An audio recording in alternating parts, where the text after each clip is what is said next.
Hey everyone, this is Kevin from thechesswebsite.com, and today we're going to be going over a game between Kasparov and Topalov, and many players have said that this is the greatest chess game ever played. Now we'll let y'all debate between, if y'all think this is the greatest game ever played, but it is Kasparov's Immortal game, and pretty much all the top GMs, famous players, have their own Immortal game, and it's just that. It makes them considered immortal in the chess world. So, Garry Kasparov, many consider the greatest chess player to ever play the game. If this is his Immortal game, then I will have to say this is probably one of the best games ever played. So with that said, Garry Kasparov playing the white pieces and Topalov playing the black pieces. Starts out with pawn e4, pawn d6, pawn d4, knight f6, knight c3, pawn to g6, and Topalov really decided that he wanted to play the perk defense, and so that's what black is going to be playing here. If you haven't watched the video on the perk defense and you want to get a foundation of how the perk defense really plays out and kind of the themes before you watch this video, definitely feel free to go watch that. But if not, we'll go ahead and continue. White played bishop to e3, bishop to g7, fianchettoing his bishop, queen to d2. Now you can already see from white that he's already developed his knight here to c3 and his bishop here to e3, and once he moved his queen to d2, it's very apparent that he was looking to castle on the queen side. A lot of times if you're white and you develop your light square bishop and your knight here to possibly f3, a lot of times that will signal that you're going to castle on the king side. But from here, he's already made way to castle on the queen side, so that's more than likely what Kasparov had in the back of his mind as far as where he wanted to castle. Black decided to play pawn to c6, and white played pawn to f3. Now this is in a very aggressive line from white here, and it's probably one of the newer lines that we've seen at top level play in 1999. This hasn't been analyzed too much around this time that it was played. So right away we can see that Garry Kasparov had spent a lot of time on this opening, and he really knew what he was doing. He was trying to put another defender on this pawn here on e4, and at the same time he was really looking to castle on the queen side. Play continued with pawn to b5, and this is very important play right here from black. He does two things with this move. The first thing is he advances a pawn to gain space on the queen side, starting to push his pawns down the board of the queen side. At the same time, it prevents a very strong move from white. White would really like to bring his bishop to c4. It's a very powerful square. It's a great square for the light square bishop, and because of this play from black on b5, it really prevents this light square bishop coming to c4 and attacking this square here on f7. So this move does multiple things, and you're going to see this a lot in this game. There's a lot of fantastic moves that have kind of dual roles, and this is one of those dual role moves right here. This pawn here on b5 not only advances a pawn to gain space on the queen side, but it also keeps this light square bishop, and you can see later on this game this light square bishop's pretty much pinned down to this f1 square and is really going to be the last piece that white develops, and it's mainly due to this pawn here on d5. Play continues from here with white bringing his knight to e2. He realizes that he's not going to be able to bring his light square bishop right away, so instead he decides that it's okay to block off the light square bishop with his knight here on e2, since there's really not a good square that he wants to bring his light square bishop to. From here, black's going to bring his knight to d7, and white's going to play bishop to h6. And why does he do this? Well, anytime you fianchetto your bishop to the king side, as black did with his bishop on g7, this dark square bishop here is a very important piece, not only for this long dark diagonal, but at the same time defending this king here if the king decides to castle on the king side. Now once white plays this, black pretty much knows that he's not going to be castling on the king side, and so instead of that he decides to go ahead and trade off bishops and instead try to get a little center dark square play in the center. So right away he knows with this queen here on h6, he's not going to be castling on the queen side, so he decides to really focus on the dark squares in the center, knowing that he's probably going to be castling on the queen side. Play continues with black bringing his bishop to b7, continuing his development of his minor pieces. And white's going to play pawn to a3, and this is a very important move because it's a prophylactic move, kind of waiting to see what black does. White eventually wants to castle on the queen side, but this is a very important move. If white were to first castle on the queen side, black could come in with his pawn to b4 and disrupt really what white's plans are. White would be forced to move this knight before he castles, and that's not really what he wants to do. So instead, as most top-level GMs do, they always find the right times to play a prophylactic move, and this is exactly that time where he plays a3, kind of a waiting move to see what black does, and at the same time preventing black from coming in and playing b4 right after this castling on the queen side. So from here, black plays pawn to e5. Again, in the perk defense or any hypermodern defense, once you really develop your minor pieces, you're really trying to attack the center with your minor pieces, and then later on you want to counterattack or attack and gain center control with your pawn. So that's exactly what Topalov is doing here. He has all his minor pieces developed, and now he's starting to attack and try to stake claim to the center. As we talked about from here, white's going to castle on the queen side. That's what he wanted to do in the first place, but again he wanted to play his a3 first. And black's going to from now play queen to e7. Now, after you develop your minor pieces, you do want to get your queen involved. If you don't have a specific place to get your queen involved, you always want to develop it to the middle of the board so that wherever you may need your queen, she can hop over, very quickly. If you put your queen to one side of the board and she's needed on the other side of the board, a lot of times a very good player will block off the queen, and you're pretty much left playing on one side of the board without your most powerful piece. So Topalov knows this, and he brings his queen to e7, can hop over the board wherever the queen needs to, and at the same time getting ready if Topalov wants to castle on the queen side, connect his rooks, and his development will be complete. Now from here, white's going to play king to b1. Again, another prophylactic move. White doesn't want to start to attack on one side and then just have black, castle to the other side or start to move to the other side. So it's kind of a waiting move, playing king to b1.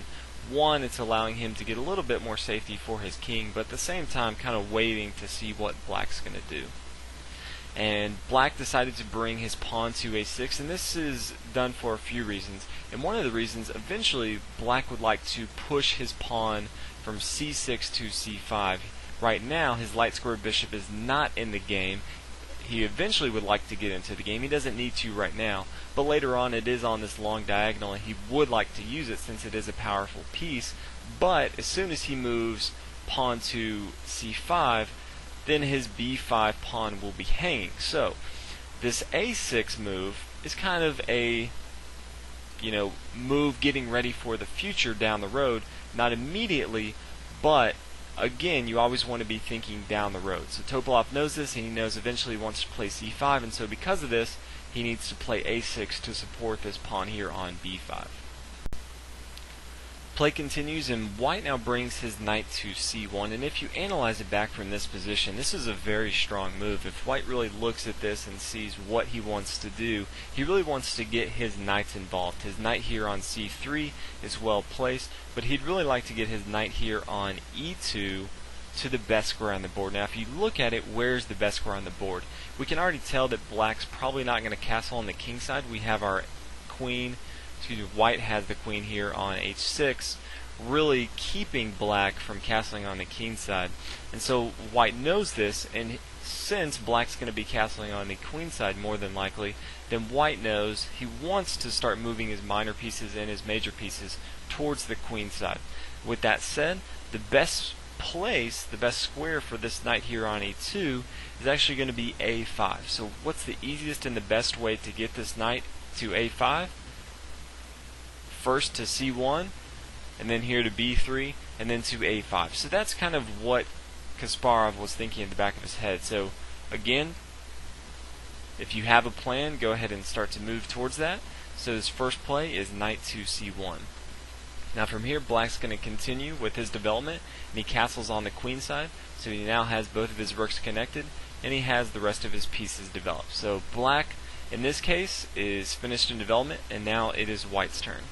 And white now brings his knight to b3. Again, he really wants to eye this square here on a5 as we talked about. It's a fantastic square for his knight to be, attacking the entire queen side of black. Now black here decided to capture on d4. For y'all who don't know, Topalov is a very aggressive player. I've studied quite a lot of his games because I have a very aggressive style like him.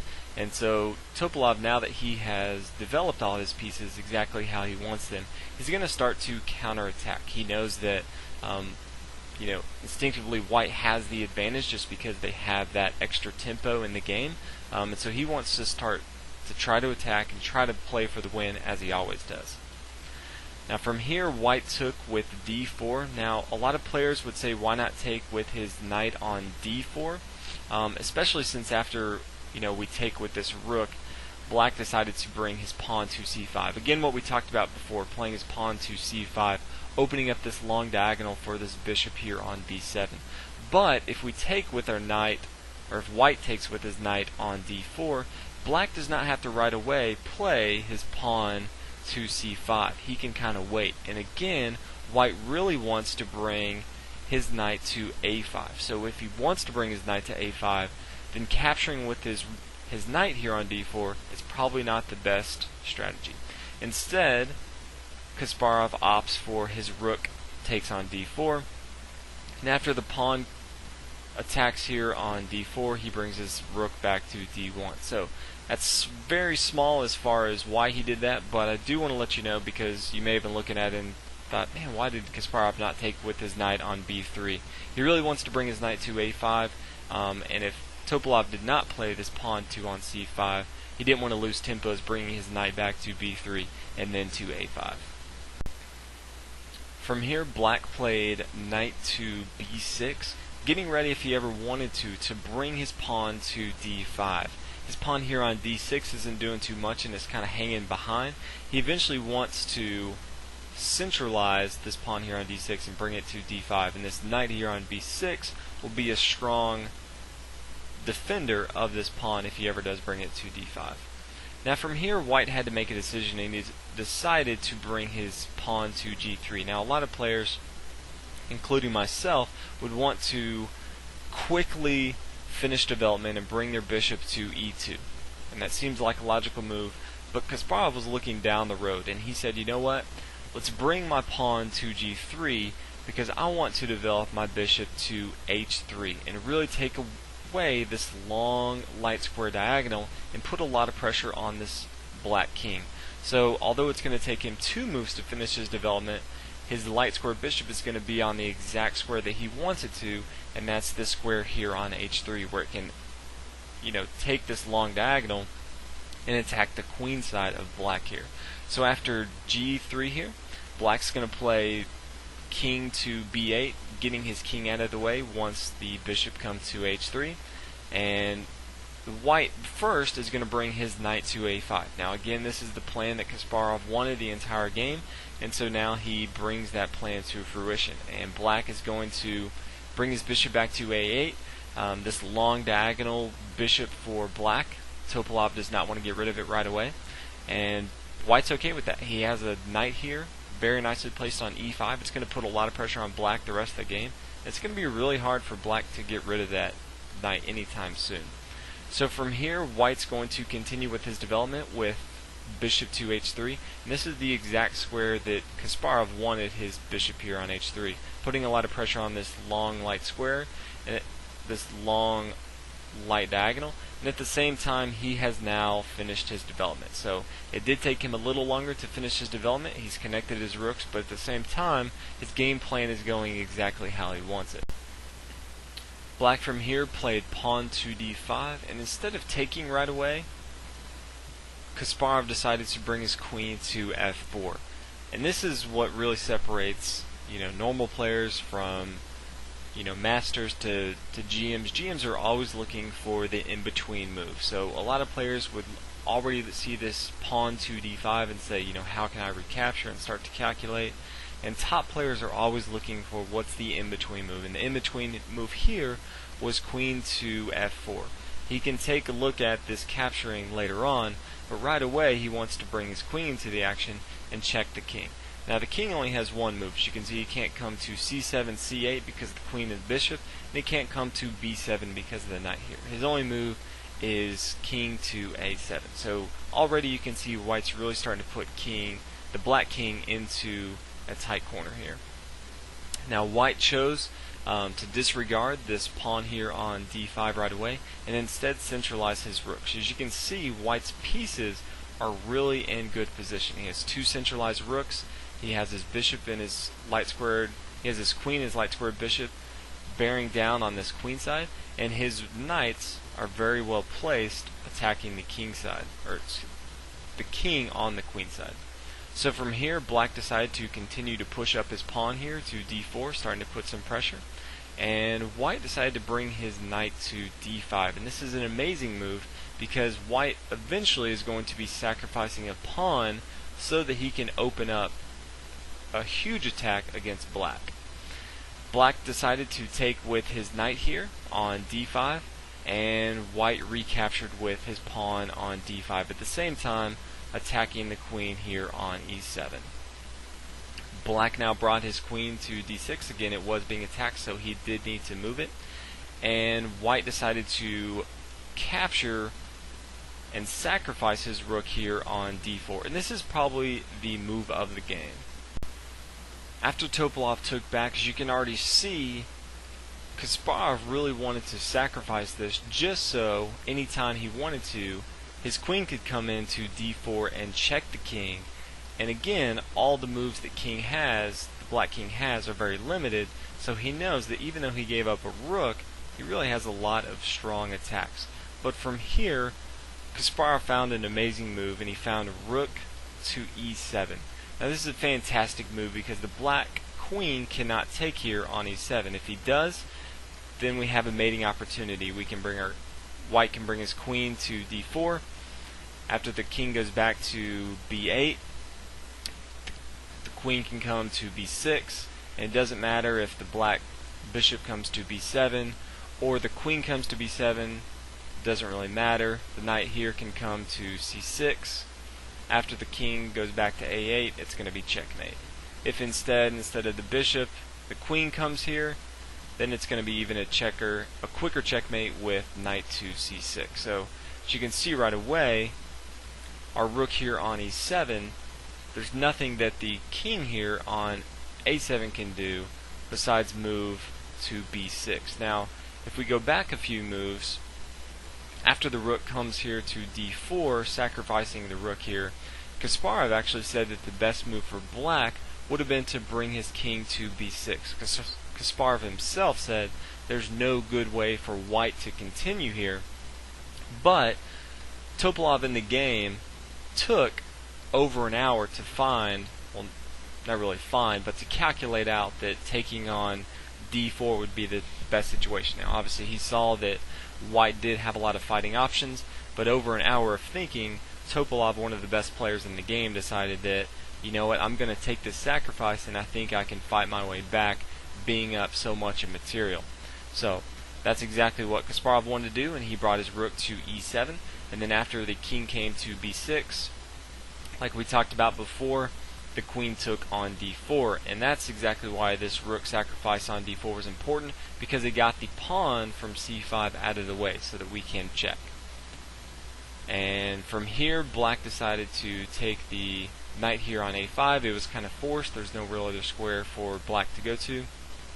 And white decided to continue to push with this pawn to b4. Now again, there's not many other moves that black can do here, so he brings his king to a4.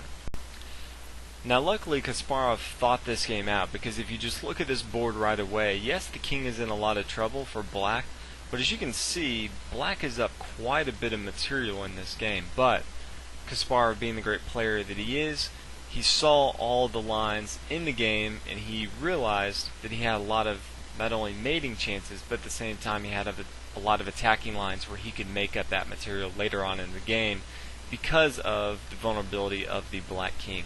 So from here, white decided to bring his queen to c3, and as you can see, Kasparov is threatening mate here. He can bring his queen to b3, so black has to do something. Easiest thing for black to do here is take on d5. It's kind of forced. There's no other way for black really to get out of this.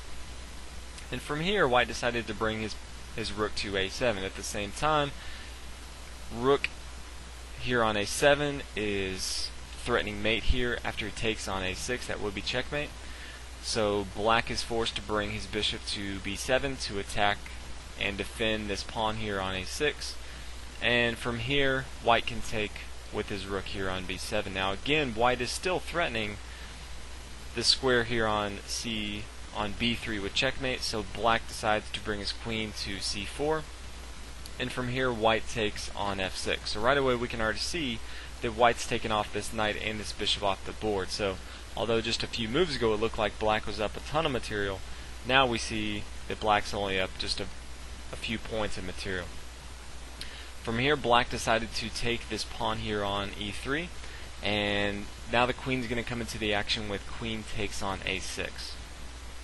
Now after the king takes on b4, white has a brilliant move here, and he plays pawn to c3, sacrificing this pawn, at the same time basically saying, you know what, I'm going to leave my king vulnerable because I'm going to make your king come to c3, and then I'm just going to attack and attack and attack. And I'm sure he thought about this move for a long time and thought about all the variations of what he could come up with. As you'll see, it came to fruition. Keep in mind that the black queen cannot take on c3, because from here Kasparov could just take with his queen, and then when the king came to the a file, the rook could swing over, and the only move to stop it would be to bring his queen over, and it's checkmate from there. So Kasparov knew this, and he knew that bringing his pawn to c3 would force the king to come to c3 and take. Now he could obviously come to a different square like c5, but again he would be out in the open and he would lose even quicker than he did. So Topalov decided to take on c3, and Kasparov played queen to a1. Now at the same time, as you can see, he's setting this up so he can take this rook here on h8 if he wants to after this king moves. But the king comes down to d2, and the queen comes to b2, d1, and then the bishop comes to f1. And this is a fantastic move because the queen cannot take this bishop on f1. If it does, then the queen comes to c2, and after the king moves, then the rook here on e7, that's good game. The queen can obviously check it, but it's going to be checkmate. So this is a fantastic move that Kasparov found. His bishop here on h3 that was attacking the king, now the king is down here on d1, and now he's going to get his bishop involved here and attack this queen. So Topalov came down and played rook to d2, and Kasparov played rook to d7, basically saying that you're not going to be taking my queen because I'm pinning your rook down to your king. And so Topalov was forced to take the rook here on d7, and that leaves the queen here on c4 for the taking. And after that's taken, then Kasparov takes the rook on h8, as we talked about before. And from here, Topalov can pretty much resign the game. He's down quite a bit in material, and white has a queen. He can pretty much just run over the board. The game did go a few moves further on, but then once Topalov realized that he's playing Kasparov and Kasparov has a queen, he went ahead and resigned in this situation. So I really enjoyed studying this game, reading a lot of different people's commentary on a lot of the different moves, and I learned quite a bit, so hopefully y'all learned quite a bit as well. And these are two of the greatest chess minds that have ever played, so I do feel like a lot of their moves you can learn from because there's so much meaning in every move that they make. So hopefully you guys enjoyed this video. Hopefully you guys enjoyed my commentary. If you haven't already, please subscribe, and I will see you guys in the next video. Thanks for watching.